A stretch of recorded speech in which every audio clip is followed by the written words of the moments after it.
जी अस्सलाम वालेकुम। यासीन आपके साथ हाजिर है मॉर्निंग ब्रीफिंग में।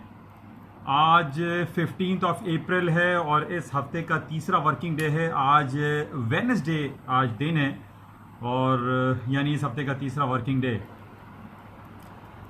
जैसे मैंने आपको शुरू में ये कहा था इस महीने के स्टार्टिंग में कि जनाब ये इस साल का सेकंड क्वार्टर स्टार्ट हो चुका है और अमेरिका की और दुनिया की बड़ी बड़ी कंपनीज की अर्निंग रिपोर्टों का सीज़न शुरू हो गया है।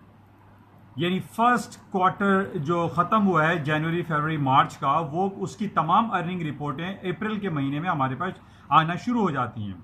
और कल भी हमारे पास जेपी मॉर्गन चेज और एबट लेबोरेटरीज जो कि एक फार्मास्यूटिकल कंपनीज है उसकी अर्निंग रिपोर्ट आए। लेकिन जिस तरीके से मैंने आपसे ये कहा था कि जनाब पूरा ये 3 महीने जो फर्स्ट क्वार्टर गुजरा है ये एक कोरोना वायरस पैंडेमिक के अताप का शिकार रहा ये क्वार्टर, और जिसकी वजह से पूरी दुनिया अक्रॉस द बोर्ड तकरीबन 70 to 80% लॉकडाउन का शिकार रही और तमाम कंपनीज, तमाम बैंक्स, तमाम फाइनेंशियल इंस्टीट्यूशन तकरीबन बंद रहे। इवन के पाकिस्तान, इंडिया, इवन जो दुबई हमारा एशियन फाइनेंशियल हब है ये क्लोज रहा। जो न्यूयॉर्क की हालात आपके सामने रहे जहां पर कमोबेश यानी एपी सेंटर बना हुआ तमाम ये कोरोना वायरस का जो एपी सेंटर पहले इटली था, जब चाइना बना, और उसके बाद इस वक्त जो एपी सेंटर है कोरोना वायरस पैंडेमिक के और हलाकत के हवाले से वो न्यूयॉर्क है। यानी इन तमाम सूरत हाल के पेश नज़र ये काफ़ी आपसे मैं जिक्र करता रहा कि स्टॉक मार्केटों में इतनी ज़्यादा तेज़ी नहीं होगी, और प्लस जो अमेरिका की बड़ी बड़ी जाइंट फैंग ग्रुप जिसको $1 ट्रिलियन क्लब भी कहा जाता है उन तमाम कंपनीज की जो अर्निंग रिपोर्ट है वो ख़राब आएंगी। लेकिन इसके साथ ही हम ये देख रहे हैं कि जैसे मैंने आपसे पहले कहा था कि पूरी दुनिया सर जोड़कर बैठी हुई है, चाहे वो यूनाइटेड नेशन हो, यूरोपियन काउंसिल हो, वो इस कोशिशों में लगी हुई है कि जनाब पैंडेमिक कोरोना वायरस की वजह से जो पूरी दुनिया का एक माशी बदहाली की तरफ जो पूरी दुनिया गई है उसको बेहतर करने के लिए कुछ लाए हमल इख्तियार किया जाए। और इस हवाले से हमने ये देखा कि अमेरिका के सेंट्रल बैंक ने 1.50 इंटरेस्ट रेट कट कर दिया, तकरीबन जीरो के करीब अभी इस वक्त अमेरिका का इंटरेस्ट रेट चल रहा है। जबकि हमने यूरोपियन काउंसिल को देखा, उसने क्वांटिटेटिव ईजिंग की, उसने 0% पे इंटैक्ट रखा अपना इंटरेस्ट रेट। बरतानिया ने अपना इंटरेस्ट रेट कट कर दिया। इस तरह बहुत सारी इकोनॉमीज हमने देखा, इवन पाकिस्तान ने अपना इंटरेस्ट रेट जो है वो तकरीबन 1.25-1.5% डिक्लाइन कर दिया। इन तमाम सूरत हाल के पेश नज़र ये बात होती रही कि जनाब पूरी दुनिया इस कोशिश में तो लगी हुई है कि जो माशी बदहाली आई है उसको बेहतर किया जा सके, और इस हवाले से काफ़ी हमने अवामिल जो इक़दाम पूरी दुनिया से देखे वो भी काबिल सताइश हैं।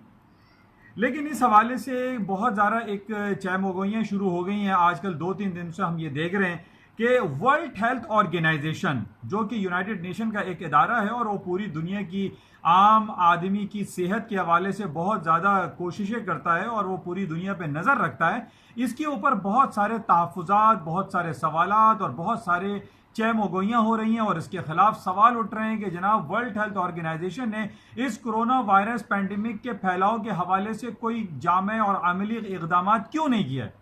और इस हवाले से कल हमारे पास जो रिपोर्ट आई उसमें बड़ा बरहमी का इजहार किया डोनाल्ड ट्रंप साहब ने, और उन्होंने तमाम इमदाद जो वर्ल्ड हेल्थ ऑर्गेनाइजेशन को दी जा रही थी वो रोक दी, मना कर दिया। उनको billions and trillions of dollar की जो इंतजाम किए जा रहे थे, जो उनको एड दी जा रही थी, वो रोक दी गई और उसको टेस्टिफाई करने की बात की, उसको अकाउंटेबल करने की बात की कि वर्ल्ड हेल्थ ऑर्गेनाइजेशन पूरी दुनिया को ये देखता है ये क्या कर रहा था, क्या इसके पीछे कोई अवामिल, कोई साजिशी अनासिर थे जिसकी वजह से वो ये कहते हैं ट्रंप साहब कि चाइना इसमें क्लियर हो गया, चाइना के ऊपर ये पैंडेमिक आया, वो 2 से 3 महीने में क्लियर हो गया, वुहान सिटी ओपन हो गया, ऑपरेशनल हो गया, तो why not rest of the world. New York क्यों एपी सेंटर बना, यूरोप में इटली और स्पेन और जर्मनी और फ्रांस में यह अताप क्यों नाजिल हुआ। तो वर्ल्ड हेल्थ ऑर्गेनाइजेशन के ऊपर बहुत सारे सवालात उठ रहे हैं जिसकी वजह से आज हम ये देख रहे हैं कि इसका नेगेटिविटी का इफेक्ट जो है वो स्टॉक मार्केट में भी आ रहा है, और उसकी दूसरी वजह जो अमेरिका के डिफरेंट कंपनीज की जो रिपोर्टें आ रही हैं वो भी खराब आ रही हैं।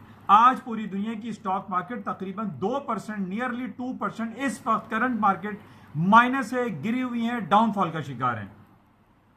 आज भी हमारे पास बहुत सारी अर्निंग रिपोर्टों का सिलसिला है जिसमें गोल्डमैन सैक होगा और बेड एंड बाथ है। ये तमाम कंपनीज हैं जिनकी अर्निंग रिपोर्टों का सिलसिला जारी रहेगा और उसके नेगेटिव इंपैक्ट पे मार्केटें जो है वो डाउन साइड पर हो सकती हैं। जहां तक हम ये देख रहे हैं कि जो पैंडेमिक है कोरोना वायरस का, उसके जो केसेस हैं तकरीबन 17-18 लाख केसेस हो चुके हैं और 1,05,000 1,10,000 के अंदर हलाकतें हो चुकी हैं।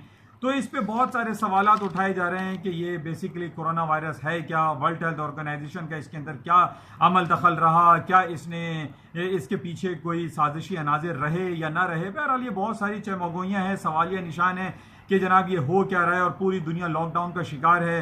एक जो पावर्टी लाइन से नीचे जो लोग रहते हैं, जो डेली वेजर्स हैं, वो बहुत ज़्यादा तंगदस्ती का शिकार हैं, बहुत ज़्यादा परेशानी का शिकार हैं। इसके हवाले से बहुत सारे सवालात उठाए जा रहे हैं और इसमें बहुत सारे इक़दाम भी किए जा रहे हैं। और पाकिस्तान की तरफ से भी कल इमरान खान साहब ने जो ऐलान किया है कि जनाब हाउसिंग सेक्टर के हवाले से मार्केटें जो है वो खोली जाएंगी, इसको बहुत दुनिया ने और पाकिस्तान के जो तिजारती हल्के हैं उन्होंने इसको सराहा है, क्योंकि ये हम देख रहे हैं कि जो गरीब तबका है वो बहुत ज़्यादा मुतासर हुआ है इस लॉकडाउन और शटडाउन की वजह से। बहरहाल आज जो सूरत हाल है उसमें यही हम देख रहे हैं कि पूरी दुनिया की स्टॉक मार्केट है तकरीबन एवरेज 2% डाउन है। अच्छा, बात कर लेते हैं क्रूड ऑयल की। क्रूड ऑयल की मार्केटें जो कि पिछले काफ़ी दिनों से इस जंगी कैफियत में हैं और एक प्राइस वॉर सिचुएशन से गुजर रही है। और पिछले हफ्ते हमने देखा था कि ओपेक प्लस ने इस बात का इयादा किया, ये ऐलान किया कि वो मई और जून में 10 मिलियन बैरल ऑयल की प्रोडक्शन में कटौती करेंगे, प्रोडक्शन को कट कर देंगे। और इस बात पे ये बात हुई कि जनाब अब तेल की कीमतें जो वही 35, 40 और 40-50 डॉलर तक चली जाएंगी। लेकिन मैंने इससे पहले भी आपको इस बात का इजहार किया था कि जनाब 10 मिलियन बैरल की कटौती इज नथिंग, बिल्कुल नहीं होगा और मार्केटें ऊपर की तरफ नहीं जाएंगी। और आज यही हो रहा है कि तकरीबन 20 साल के लोएस्ट लेवल पर क्रूड ऑयल की मार्केटें 19.20 पे दोबारा आ गई हैं। तकरीबन 20 साल का इसने लो किया था, हालांकि ये पिछले दिनों इसने 19 का लो करने के बाद मार्केट 26 और 27 डॉलर तक चली गई थी।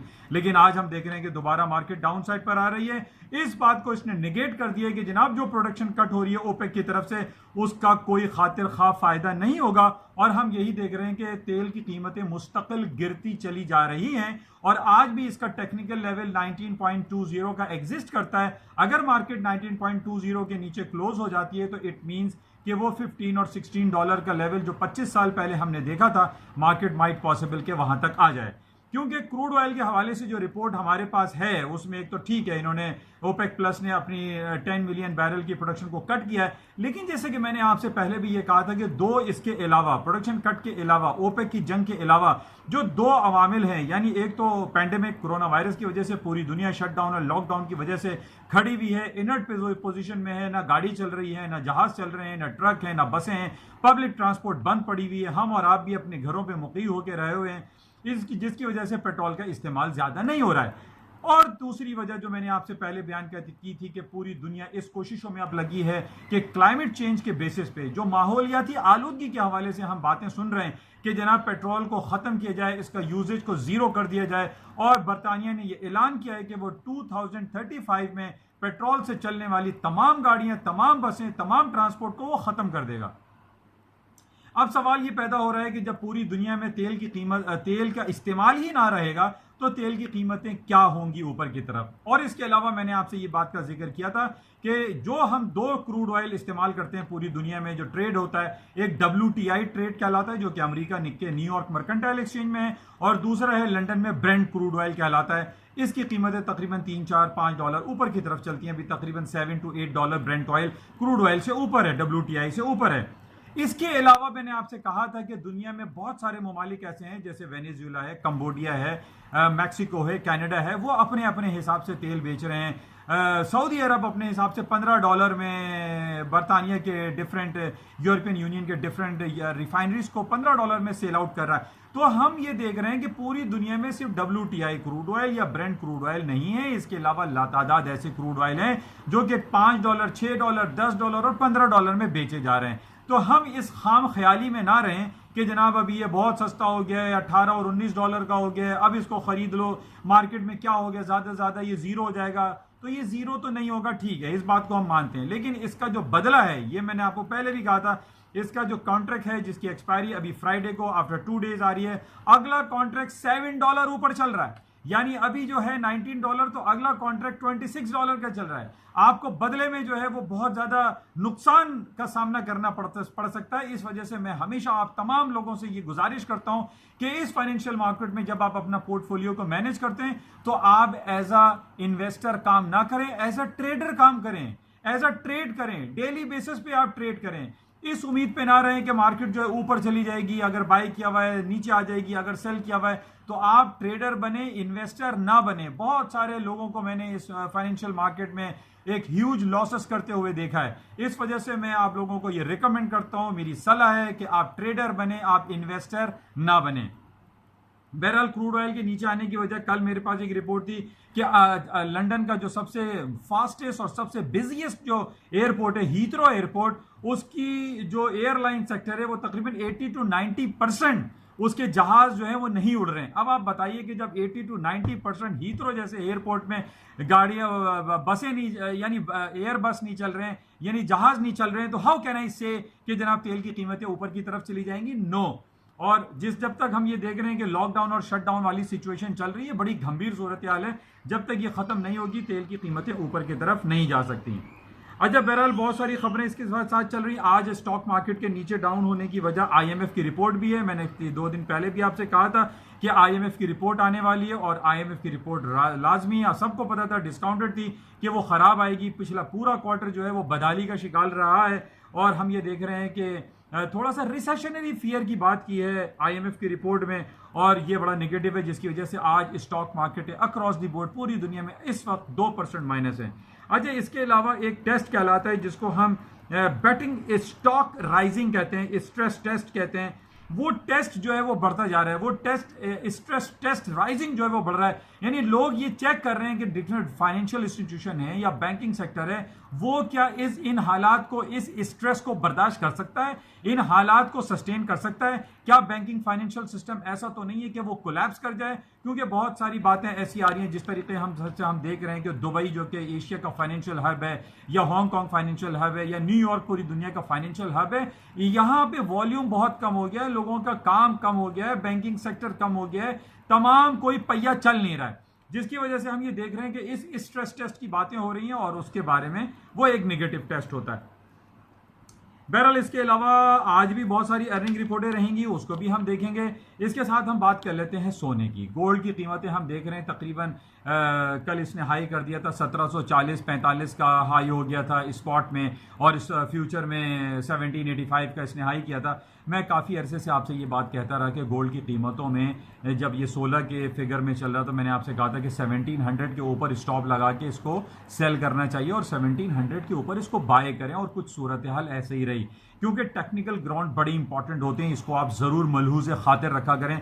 और यही हुआ कि 1700 को क्रॉस करने के बाद मार्केटें ऊपर की तरफ चली गई और आज इसका टेक्निकल ग्राउंड पे 1700 के बॉटम बने हुए। अगर स्पॉट 1700 के ऊपर रहता है तो इट मींस कि आप बाइंग चांस लें और 1690 के नीचे के या 1690 का स्टॉप लगा के गोल्ड को बाय करना चाहिए।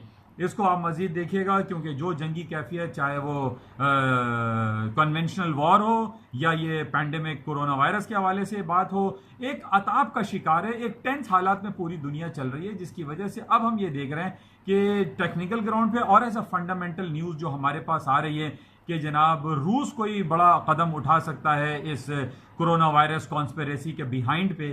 तो ये इस नेगेटिव कमेंट की वजह से, इस नेगेटिविटी की वजह से हम देख रहे हैं कि सोने की कीमतों में खातिर खा इजाफा हो रहा है। आज इसका टेक्निकल ग्राउंड 1700 है, वीकली बेसिस पे 1700 रहेगा। 1690 के नीचे स्टॉप लगा के आप इसमें बाइंग चांस ले सकते हैं। अच्छा, इसी वजह से मैंने कल भी आपसे कहा था कि जब सोने की कीमतों में इजाफा रहता है तो स्टर्लिंग की कीमतों में इजाफा आता है, ब्रिटिश पाउंड, बरतानवी करेंसी ऊपर की तरफ जाती है। और कोई सूरत हाल कल यही रही। आज बरतानवी करेंसी तकरीबन 100 पॉइंट माइनस है, 25-10-20 चल रही है स्पॉट में। उसकी वजह सिर्फ यही है कि गोल्ड की कीमतें गिरी हैं। गोल्ड के अकॉर्डिंगली आप स्टर्लिंग को भी बाय कर सकते हैं। गोल्ड की कीमतें अगर नीचे जाएं या 1700 को ब्रेक करें तो आप स्टर्लिंग को बाय नहीं करें। बाकी जो तेल के हवाले से जो मेरी रिकमेंडेशन है, मैं अभी भी आपको रिकमेंड नहीं करूंगा कि क्रूड ऑयल को या ब्रेंट क्रूड ऑयल को बाय किया जाए, खरीदा जाए या इसको होल्ड किया जाए, क्योंकि जब तक ये कोरोना वायरस पैंडेमिक का सिलसिला जारी व सारी रहेगा उस वक्त तक तेल की कीमतें ऊपर की तरफ नहीं जाएंगी। और इसके साथ ही जो रूस और इनडायरेक्टली अमेरिका में जो ऑयल प्राइस वॉर की कैफियत चल रही है, ये अभी तक इंटैक्ट है और ये अभी सही नहीं हो रही है। हालांकि इन्होंने 10 मिलियन बैरल की कटौती का ऐलान किया है, और वो भी ऐलान किया है मई और जून के महीनों में, जिसमें अभी तकरीबन 2 महीने का वक्त बाकी है। अब इसमें हम कहें कि दीवाने का ख्वाब है कि 2 महीने के बाद की डेट दी गई है, 2 महीने में क्या होगा, क्या फड्डे होंगे, यानी अमेरिका और रूस और सऊदी अरब और ओपेक के दरमियान क्या चपकलिशें होंगी। अभी एक लंबी कहानी है, अभी मामलात सेटल नहीं हुए हैं। सिर्फ कागजी कार्रवाई हो जाना और ये कह देना कि 10 मिलियन बैरल की कटौती हो गई है, तेल ऊपर चले जाएगा, नो। तो इस वजह से I will not recommend to buy oil at this level. इंशाल्लाह राब्ते में रहेंगे, आपसे ये मुख्तसर ताल्लुक़ रखने की कोशिश की जाती है कि मार्केट में क्या कुछ हो रहा है, ये आपको आगाही फराम करने की मेरी एक कोशिश है। मैं आपसे उम्मीद करता हूँ कि आप इस फेसबुक पर भी और यूट्यूब को चैनल को लाइक करेंगे, सब्सक्राइब करेंगे और इसको ज़्यादा से ज़्यादा शेयर एंड लाइक करेंगे। इंशाल्लाह राब्ते में रहेंगे। Thank you.